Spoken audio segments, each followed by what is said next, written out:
এই যে দেখেন মিষ্টি সেট 6 পিসের মিষ্টি সেট মাত্র 250 টাকা। নতুন একটা শাইন পুকুরের স্যুপ সেট আছে মাত্র 250 টাকা, মাত্র 250 টাকা। এই দেখেন নতুন একটা কাপ সেট আছে মাত্র 300 টাকা, মাত্র 300 টাকা। এরকম বিভিন্ন ধরনের কাপ সেট দেখেন, নতুন বাটি আছে মাত্র 115 টাকা, মাত্র 115 টাকা। 5 পিস সেট আছে মাত্র 280 টাকা, মাত্র 2 স্যুপ বাটিতে, অরিজিনাল স্যুপ বাটিতে 280 টাকা, মাত্র 50 টাকা পিস, মাত্র 50 টাকা পিস। তারপর দেখেন নতুন একটা বাটি সেট আছে মাত্র 165 টাকা, মাত্র 165 টাকা।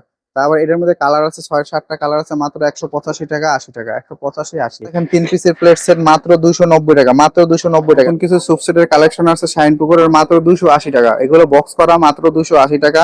9 পিস 7 পিস দুটোটাই পাওয়া যায়। তারপর বিভিন্ন ধরনের কালার হয়, এগুলো বিভিন্ন ধরনের কালার। এগুলো দেখেন নতুন বাড়ি সেট গুলো মাত্র 115 টাকা, মাত্র 115 টাকা। বিভিন্ন ধরনের ডিজাইন আছে, বিভিন্ন ধরনের ডিজাইন আছে, আপনারা নিতে পারেন মাত্র 105 টাকা, মাত্র 105 টাকা। তারপর দেখতে পারেন 140 টাকা টিউলিপ বাড়ি সেট, মাত্র 140 টাকা। 7 পিস সুপ সেট আছে 460 টাকা, 460 টাকা। তারপর মিষ্টি সেট আছে 250 টাকা।